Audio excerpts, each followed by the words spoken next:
እንዴት ናችሁ እንኳን ለማለት እኮ ግራ ገባ። እባካችሁ በህፃን ልጅ አምላክ ይዣችኋለሁ። ይህንን ቪዲዮ ሁላችሁም ሼር፣ ዲዩት፣ ሪፖስት በማድረግ ይህ ህፃን እንዲገኝ እርዱን እባካችሁ። በፎቶ ላይ የምትመለከቱት ህፃን አብዱል ጀሊል አብዲ ይባላል። የ7 ዓመት ልጅ ነው። እንዴት ናችሁ ሰላም ናችሁ ማለት እኮ ተሳነን። ምን ብለን እንዴት ናችሁ እንበል? ምን ብለን ሰላም ናችሁ እንበል? በምትችሉ አቅማችሁ ተባበሯት። በአላህ ሙስሊሞች በአላህ ብያለሁ። በአላህ ብላችሁ ጭራሽ እንዳታልፉ። ልጅየው ስም ማን ነው? አብዱል ጀሊል። ስንት ሰዓት ነው የጠፋው? ትናንት 4 ሰዓት። የቤት ቁጥርና አድራሻ 46508 አድራሻ ቦሌ 4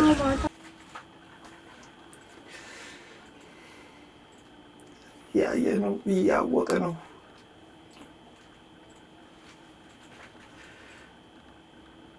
ሰላማችሁ ይብዛ ማለት አልቻልንም።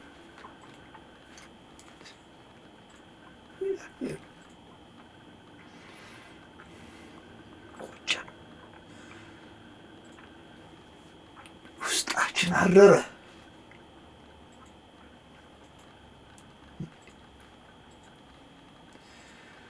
ጠዋት ተነስተን ከቤት ወጥተን እንዴት ናችሁ?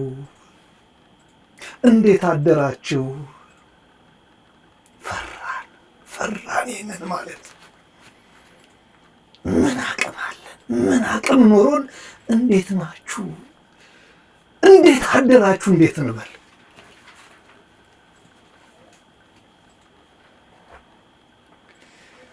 ልጆቻችንን ፈልገን ማግኘት አልቻልንም።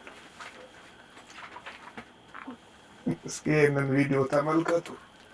እባካችሁ በህፃን ልጅ አምላክ ይዣችኋለሁ። ይህንን ቪዲዮ ሁላችሁም ሼር፣ ዲዩት፣ ሪፖስት በማድረግ ይህ ህፃን እንዲገኝ እርዱን እባካችሁ። በፎቶ ላይ የምትመለከቱት ህፃን አብዱል ጀሊል አብዲ ይባላል። የ7 ዓመት ልጅ ነው። ቦሌ አራብሳ ወረዳ 4 ብሎክ 465 ነው የሚኖረው።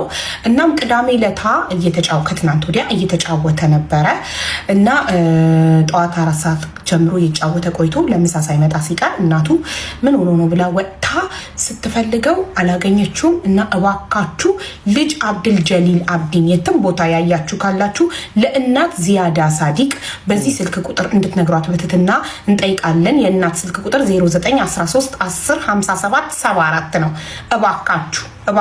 እባካችሁ ሁላችሁም ሼር፣ ዲዩት፣ ሪፖስት አድርጉት። ሰውኛ የሚሰማችሁ በሙሉ ፕሊዝ በምትችሉ አቅማችሁ ተባበሯት። በአላህ ሙስሊሞች በአላህ ብያለሁ። በአላህ ብላችሁ ጭራሽ እንዳታልፉ። ልጅየው ስም ማን ነው? አብዱል ጀሊል። ስንት ሰዓት ነው የጠፋው? ትናንት 4 ሰዓት።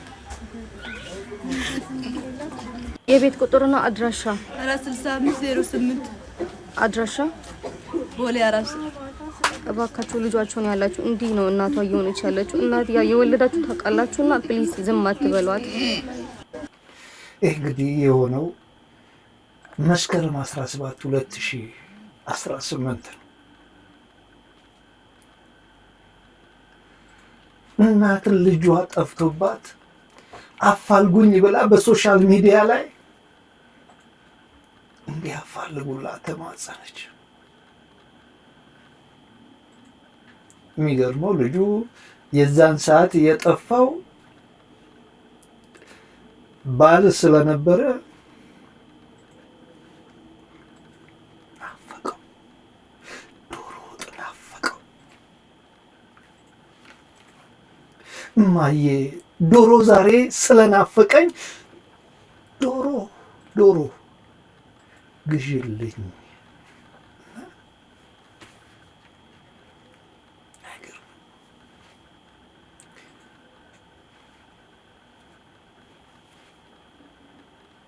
ልጆቻችን ከቤት ወጥቶ ማግኘት አልቻልንም።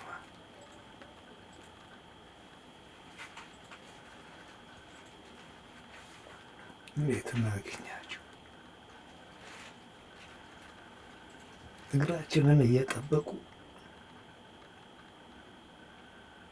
ምን አይነት ጊዜ ነው? ምን አይነት ዘመን ላይ ነው የደረስነው?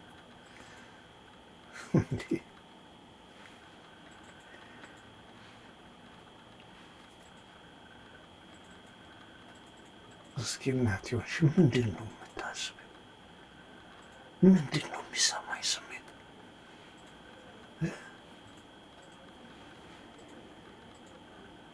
ምን አይነት ጉድ ነው? ምን አይነት ጊዜ ላይ ነው የደረስነው?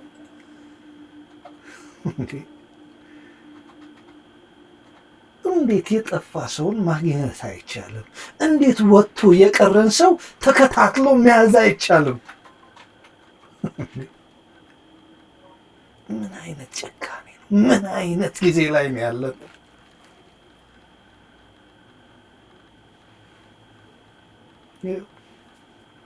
እየናፈቁ እናገኛለን፣ ይመጣል ይመጣል ይመጣል እያሉ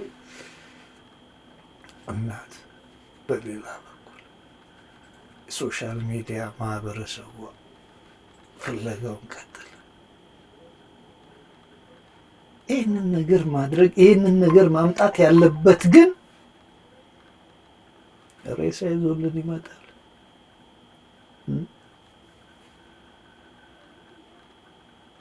ምን አይነት ጊዜ! ምን አይነት ያማል ያማል።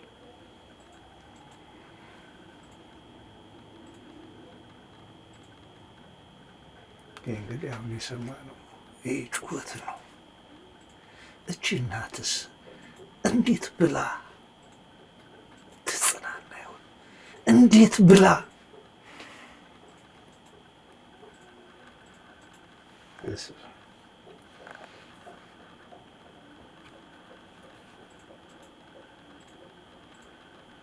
ፈልጎ የሚያገኝልን አጣ ነው።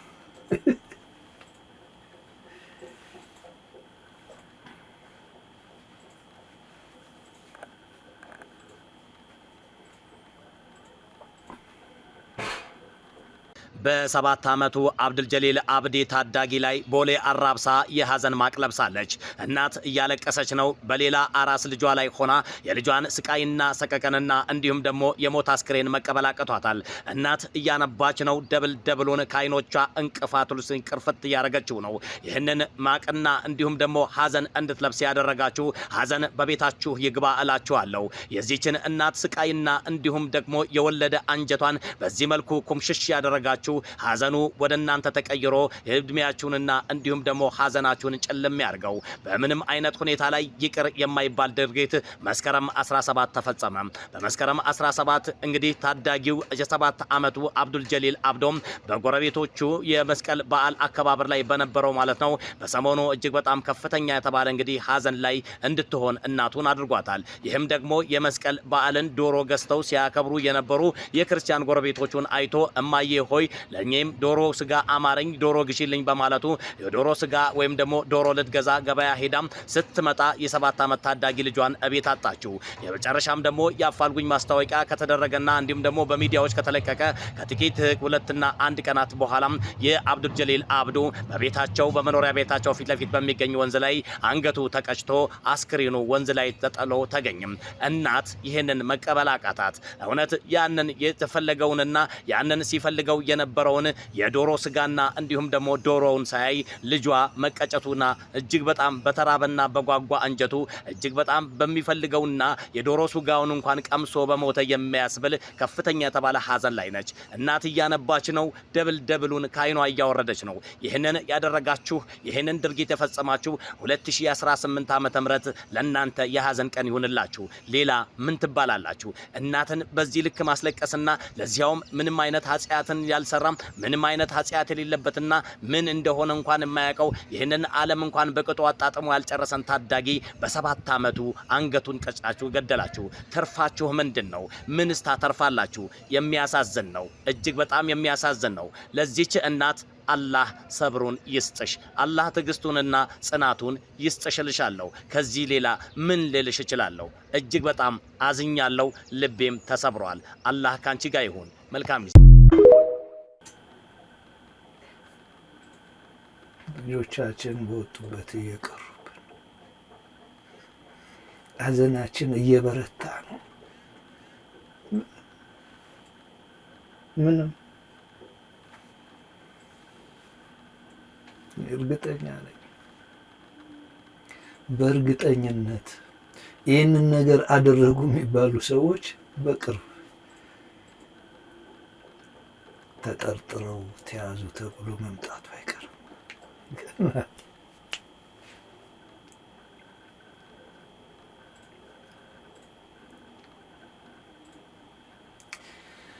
ይህ ነው። ለቤተሰብ መጽናናትን እንመኛለን። አሳዛኝ ነገር ነው የገጠመን። ሌላው ዛሬ አንድ ከባድ ሐዘን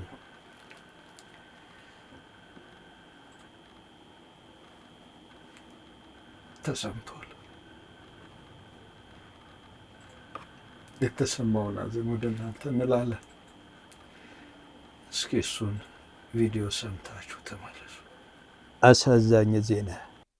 ለፊኒሽንግ የተረበረበ እንጨት ተደርምሶ በርካታ ምዕመናን የሞትና የአካል ጉዳት ደረሰባቸው።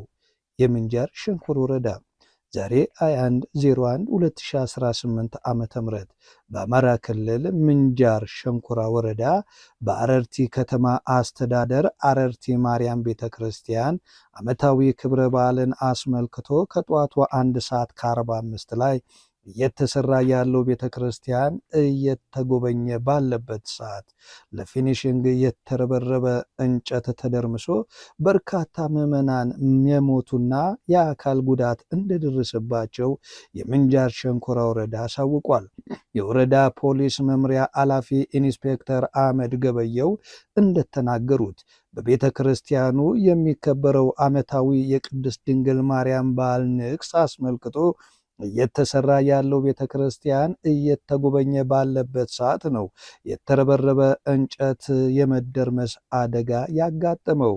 ተጎጂዎችን አደጋ ከደረሰበት አካባቢ የማንሳት ስራ አሁንም እየተሰራ መሆኑን ያነሱ ሲሆን በመንግስት በግልና በመከላከያ ሆስፒታሎች የሕክምና እርዳታ እየተደረጋቸው መሆኑንም ተናግረዋል።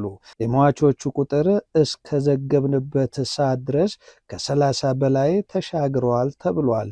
የጉዳት መጠኑ ከፍተኛ ስለሆነ አሁንም የሟች ቁጥር ሊያሻቅብ ይችላል። ተጎጂዎችን በተለያዩ ሕክምና አማራጮች ለመርዳት የሚደረገው ጥረት እንደቀጠለ ነው። እንግዲህ ውዶቼ ያው እንደሰማችሁት ነው። ሐዘን በሐዘን ሐዘን በሐዘን ሐዘን በሐዘን በጣም እየከበደ ያለ ጊዜ ነው ያለ ነው። እንግዲህ ለሕፃኑም ነፍስ ይማር፣ እነዚህም አደጋ የደረሰባቸው ምዕመናኑንም እግዚአብሔር አምላክ ነፍሳቸውን እንዲምር ተመኘን። ለቤተሰቦቻቸውም መጽናናትን እንዲያገኙ እንመኛለን። ሌላው በመጨረሻ እንግዲህ ወደ እናንተ ምለው አንድ ጉዳይ አለ። የሰርካለም ጉዳይ እንግዲህ ከፈት ሳደርግ ያገኘሁት ነገር ነው። አሁንም ሰርካለም ቲክቶክሽን ካጠፋሽ ሁሉንም ነገር መነጋገር እንችላለን ብሏታል። እነ ጆን ምን ሊያደርጉላት ነው? አጥፍታው ሲሆን እሽም ብላ ሲሆን ይህንን ጉዳይ ተከታትለን እንምጣ። በጣም ብዙ ነገር ስለሰማ ነው፣ ብዙ ነገር ስላየን አሁን እዚህ ጋር እሱን ማውራት አንፈልግም። አዳምጪኝ፣ እዚህ ጋር መተን እሱን ማውራት አንፈልግም። ስለዚህ አንዴ ቆይ እኔ አሁን በዚህ በዛም ቢባል ቲክቶክ አይደለም የሚበልጥብኝ እውነት ነው። ይኸውልሽ በቃ እውነት ከሆነ የሚበልጥብሽ አንቺ ትልቁን አካውንት በመዝጋት ቀናነትሽን አሳየን፣ ተባባሪነትሽን አሳየን። ገብቶሻል አይደለ? እዛ ላይ የተላለፉት መልእክቶችም ሆኑ ሲደረጉ የነበሩ ነገሮች እንዳለ ስህተት ናቸው። እሱን አቁሚና እሱን ካደረግሽ በኋላ ከኛ ጋር መነጋገር እንችላለን። ከዛ ውጭ ግን ይሄ ካልሆነ ግን ሪፖርት ማድረጉን አናቆምም። እኔ አሁን ሌላ ንግግርም አይደለም ሌላ ዲስከስ ውስጥ መግባት አይደለም የምፈልገው። ሁለት ነገር ነው የጠየኩሽ። አንድ የይቅርታ ቪዲዮ ነው የጠየኩሽ። ሁለተኛ ያንን አካውንት መዝጋት ትችያለሽ ወይ ነው። በቃ እነዚህን መመለስ ከቻልሽ እነዚህን መልሽልኝ። ይሄን ካልመለስሽልን ሌላ ማውራቱ ትርጉም የለው። ይሄን ለማድረግ ፈቃደኛ ነሽ ወይ ነው የጠየኩሽ ያለው። ለዚህ ጥያቄ አንድ ልጠይቅህ። እሺ መመለስ የምትችል ከሆነ ማለት ነው። ከዛ ያንተን ሀሳብ እሰማለሁ። እሺ እልሃለሁ። የጠየቀኝን ነገር አደርግልሃለሁ እኮ እኔ ምን እንድመልስልህ አንተም አንድ ጥያቄ አንድ ጥያቄ ልጠይቅህ። እንዴ ሰው ነህ ወንድ ስለሆንክ እኔ እንደዚህ ሴት ናት ምናምን ብለህ ሳይሆን እኔም በሴትነቴ እሺ ምንድን ነው በለኝ። የምጠይቅ ጥያቄ አለኝ አንተን። እየሰማሁሽ ነው። በቃ ጥያቄ አንተ የምትለኝን ዲሌት ለማድረግ እኔ አሁን የፖሊስ ጉዳይ ነው እንዳትለኝ። አሁን እኛ እንደዚህ ሆንን እንደዚህ ተደረግን የምንለውን ግለሰብ አንተ እኛን ይዘህ ከሱ ፊት ለፊት እንድታቀርበን እንፈልጋለን። እሱን ይዘህ እኛን ጥራል። በቃ ያኔ ነው የሚቋጨው። ያኔ ነው ያ አካውንት ሊዘጋ ይችላል። ይኸውልሽ እሱንም ለማድረግ ይሄን አድርጊ። ካልሆነ ግን እኛ ራሳችንን እንዘጋዋለን። ከዚህ በኋላ መቆየትም አያስፈልግም። ይሄን ማድረግ የምትችይ ከሆነ ቪዲዮውን ስትሰሪ ተመልሰን እንመጣለን። ከዚህ በኋላ መቆየቱም ትርጉም ስለሌለው ማለት ነው። አየህ ይኸውልህ የጠየቁት ጥያቄ ማድረግ አልቻልክም። ይሄ ነው እዚህ ላይ ነው እንግዲህ ኢትዮጵያውያን ይኸውልሽ አዳምጪኝ ሰርካለም በጣም ቀላሉን ነገር ከባድ እያደረግ ነው ያለው። አይገርምም? አሁን ይሄን ግለሰብ አግኝተህ እኛንም ጠርተህ ማገናኘት አቃተህ። ሰርካለም እሱን ማድረግ የሚችሉ ሰዎች በጣም ብዙ ሰዎች አሉ። ግን መጀመሪያ አንቺ የበደልሽውን ማህበረሰብ ይቅርታ በይ፣ ይሄን አድርጊ ነው። ከሰውየውም ከአንቺም የሚበልጥ ማህበረሰብ አለ። ያንን ማህበረሰብ ይቅርታ ባላልሽበት ሁኔታ ነገሮችን ማስተካከል ባልቻልሽ ሁኔታ እሱን ስታደርጊ ተመልሰን እንመጣለን ነው የምልሽ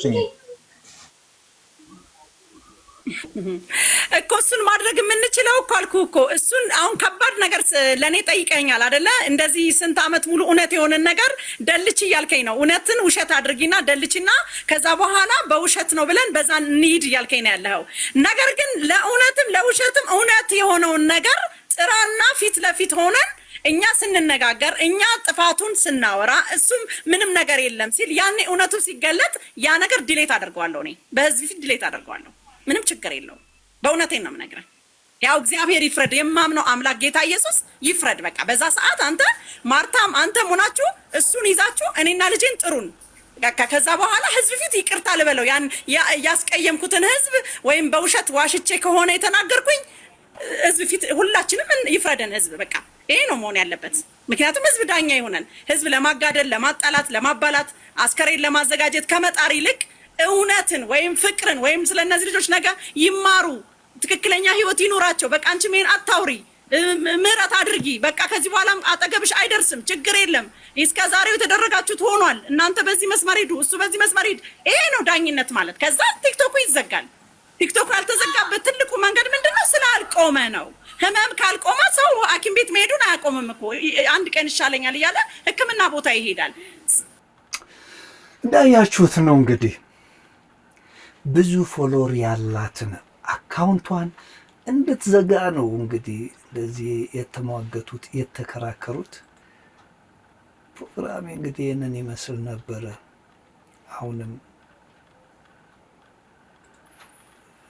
ለሕፃኑ ነፍስ ይማር፣ ለሞቱት ምዕመናንም እግዚአብሔር ነፍሳቸውን ይማር፣ ለቤተሰቦቻቸውም መጽናናትን ተመኘው። የክራር ሚዲያ ነው።